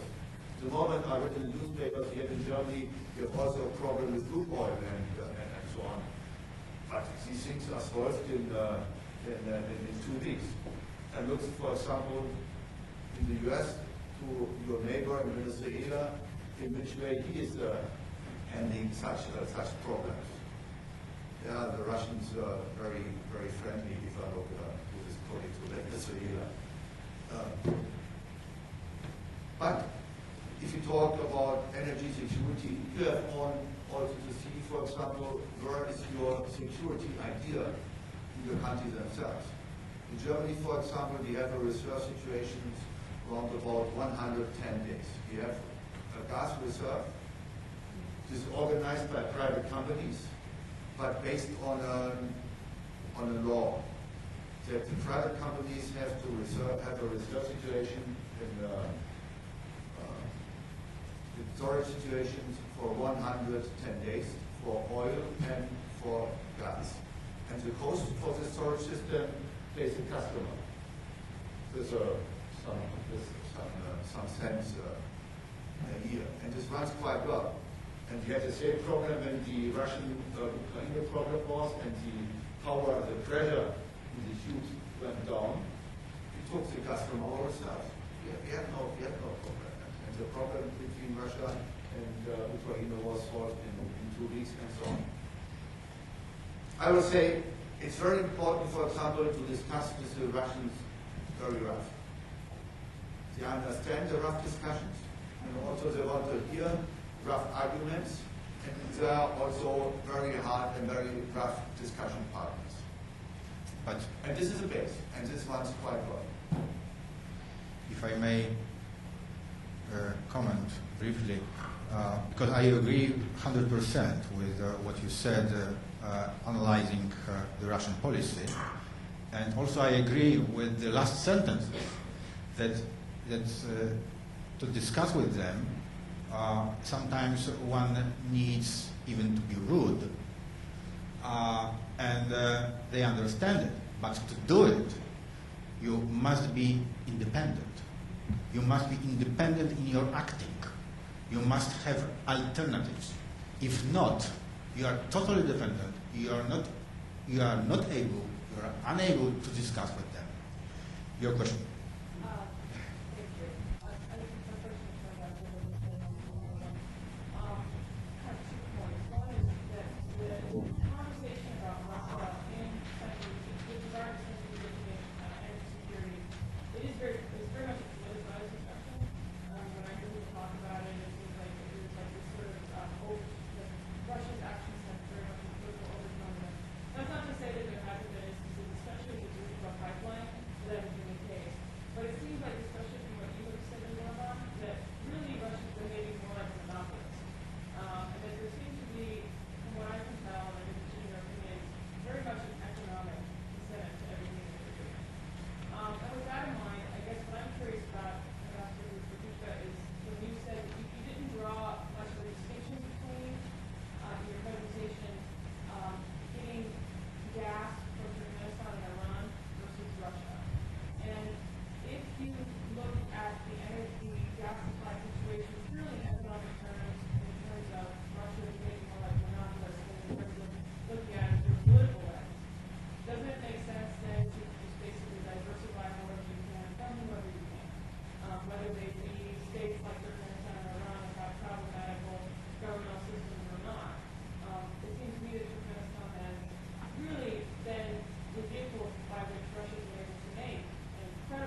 and one of the strategic goals is to keep the monopoly supply position. And to do that, it's not only keep the Russian supply, but putting its hand on the Central Asian and Caucasus supply, and being the only route towards Central Eastern Europe of these energy supplies. But the two do not exclude each other. Just a couple of other things. There is a lot of political discussion here. Mostly in Hungary, the changing governments have very changing views on Russia. And post-socialist, socialist, post-communist governments tend to be more inclined to work with Russia, and conservative governments are rather refraining from Russia. And this is perceived the same way by Moscow. I can give you one interesting data. In between 1991 and 2002, there were 5 meetings of prime ministerial and presidential level between Russia and Hungary. Between this period, there were 2 conservative governments and 1 socialist government. Of course, there are a lot of objective reasons for this. I mean, not only the data is not only based on the Hungarian government. 98, 2000, after the collapse of the ruble, there was no Russian foreign policy. So, I mean, there are a lot of objective reasons. And in the beginning of the 90s, Central Europe was not on the map of Moscow. But between 2002 and 2006, in the next 4 years, there were 8 meetings. And that was a socialist government. And why was it that? Because they had an agenda. And here comes again, you asked whether it's a monopolist. It is both. It pursues the monopolist agenda through the tool of politics. As soon as there is a favorable government in power, they come more often, they come with open ideas, they come with plans. And one brings the other. So as soon as your companies are there, you want to protect them. After the companies, after economics comes politics. So even if you don't believe that there is a political motivation, it's the primary motivation, but as soon as you have companies, you have pipeline systems there, the politics comes afterwards to defend, and even more comes afterwards. And I did an extensive research, and let me take this opportunity to promote that I will get my book published by Prager in October, and it is on Russian energy strategy towards Poland, Slovakia, and Hungary in the last 17 years. And my extensive research shows that keeping Russian monopoly position, meaning not diversifying, plus acquiring key assets in these countries, is the primary motivation of Russian foreign policy in the 70 years. There was nothing else going on in the bilateral relations. Everything else is symbolic, or nothing. On every bilateral meeting, this is the agenda. If there is no agenda, no bilateral meeting. If you are a Central European and want a bilateral meeting from Russia, there is always a price. And so this is it. So it's very much intertwined. Yes, monopolist position. Yes, economic position. Of course, that's why they want to integrate the whole supply chain to get the profit not only from exploration, but from transport, from refining, from wholesale, from retail. That's very logical. Absolutely very logical. But there is a politics behind, and yeah, that's it. Thank you. Just briefly about the diversification of transport routes. I think we are fixated on pipelines for natural gas. It makes no sense, because if Nabucco would be, let's say, 5 billion euros to build, and there doesn't seem to be enough gas for it. Azerbaijan, Turkmenistan simply don't have enough, and Iran is politically impossible. You can, for half of the money, you can build terminals for liquefied natural gas in Europe, and you can then buy liquefied natural gas, LNG, from any source in the world. And that makes sense in my opinion, because then you can really buy it from Qatar, from Trinidad, Nigeria, you name it. Building a pipeline to a country, whether it's Turkmenistan or Russia or Iran, Algeria or Libya, is basically not changing the situation much. And honestly speaking, I see people from Gazprom quite often, especially in Medvedev. And I remember meeting him once a day after he came back from Turkmenistan. And it was in a time when Europe was pushing very much for pipeline to Turkmenistan. And when I mentioned the name, maybe you've just got absolutely red in the face and said, well, if you want to deal with it, just go there and try it. And it's no longer $100, as you said. It's now close to 200. Turkmenistan pushed the price incredibly in the last 12 months and is strangling Russia a lot. They know very well what they have and they are pretty tough. They sold the gas for cheaper price back then when the price overall was smaller or lower. But they've been very tough at negotiating now. Turkmenistan, for example, now has contracts with Russia, China, and Iran, which combined are double its production. So they can promise anything. The same with Azerbaijan. So, as I said, I don't see any real solution in building new pipelines. They are very costly. They fix you on one certain country, and it doesn't seem to make much sense to me. Thank you very much, Mr. Adamovich. Only some few remarks. I think one is the energy question is one point very important for investment. Investment is only interesting if the market is interesting. And we heard this evening a lot of planned new gas tubes through Europe and so on.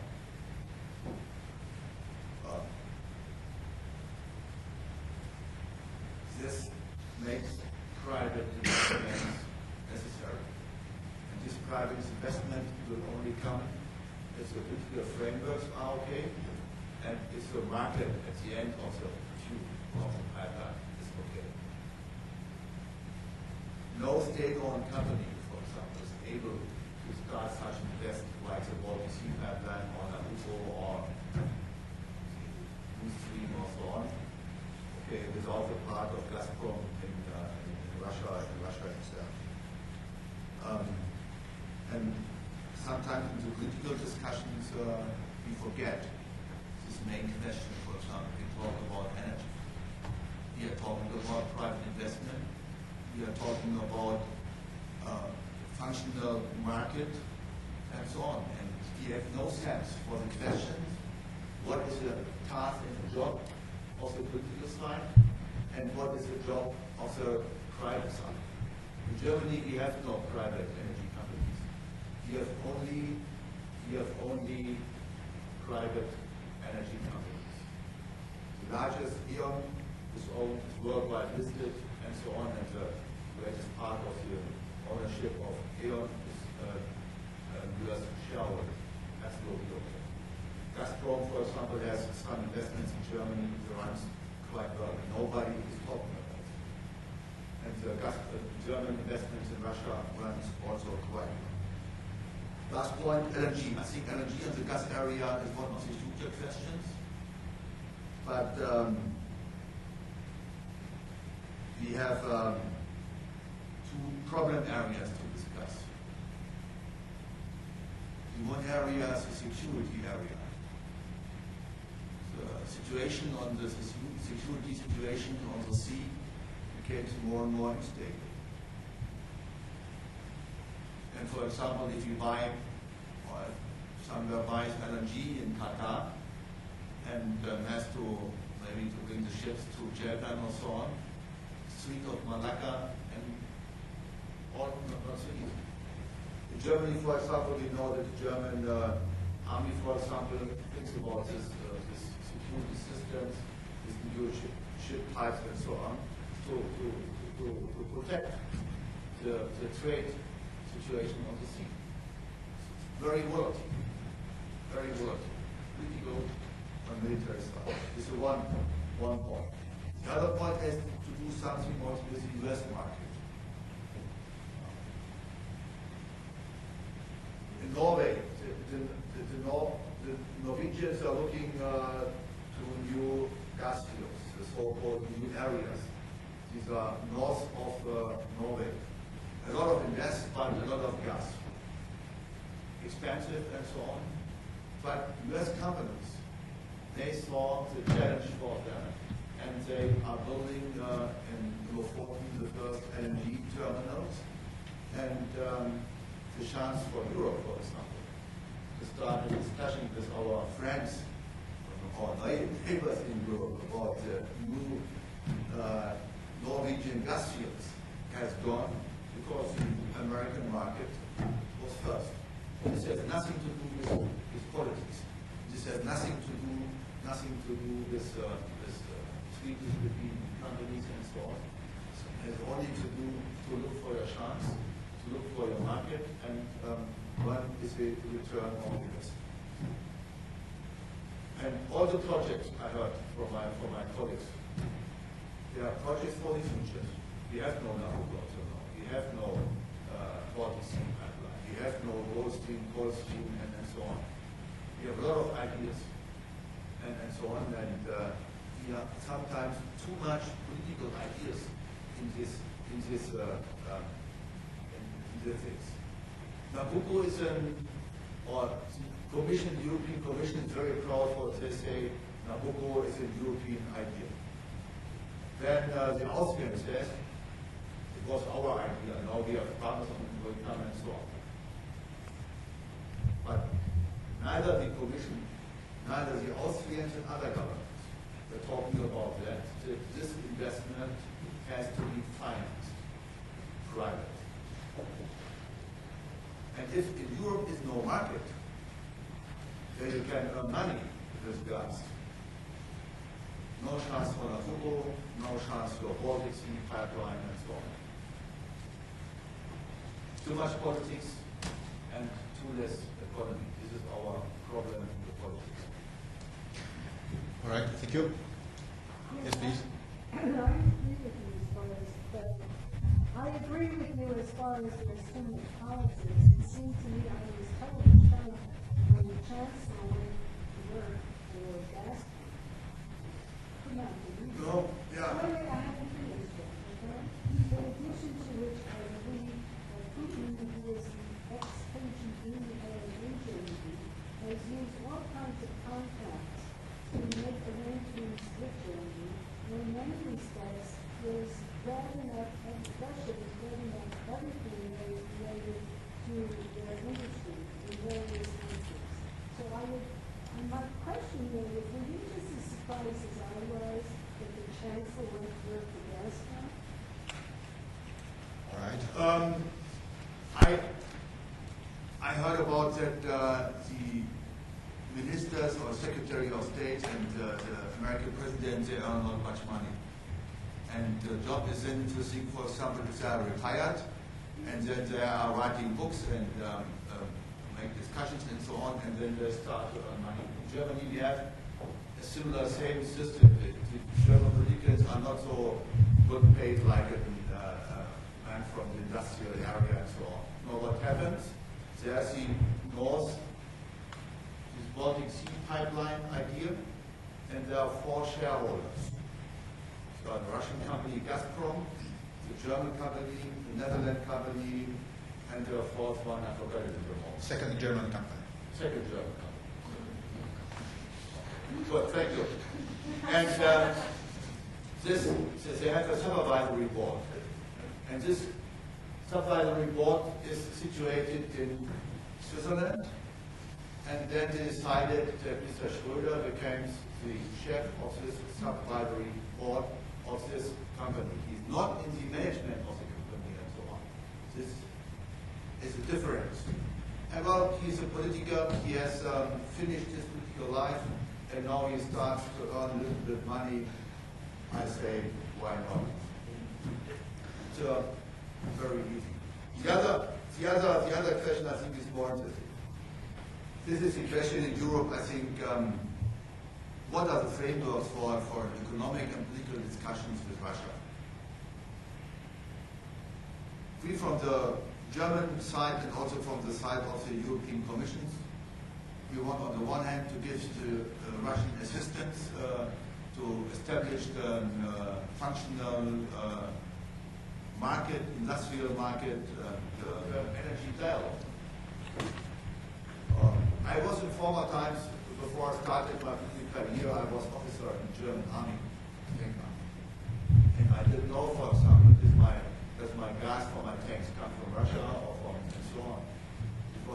important for me. Gas in the tank itself was important. Because we had 30%, since several years, 30% from oil in Germany come from Russia. Also, with the Cold War was there. The problem, I understand, have Poland, Hungary, not so much, and Czech and other countries. Because until 1990, there was a communistic system and so on, and all the tubes you showed on your slide, there were results, for example, that your countries had to pay the cost for the tube, and the Russians found money with the product in Germany, for example. This was not. So, and also, well, Mansky said, well, you are in Germany in a very good diversified situation because you have a good supply situation. And oil, 30% from Norway, 30% from Russia, Libya, and so on. I think from the classic OPEC countries in Germany, we have only 5% oil. 1% from South Arabia, and so on. So, and this is the oil. And your situation in Poland is quite a total other situation. I know that. And I remember that we were discussing about the Baltic Sea pipeline. I offer you, if you have problems with the supply from Russia, you will get the gas from Germany and we can make a contact about that. This was for Poland not interesting. We cannot stop this discussion. Yeah, because we need to. But I will tell you, it is not so easy. It has something to do with a short history, and the problems to make the politics and so on. And that's why I understand this argument. But what does Mr. Obama say? Change. All right. I think that we are closing to the end today, and yes, and tomorrow we have another part, the second panel, and also the discussion after, so we can continue. Thank you very much, and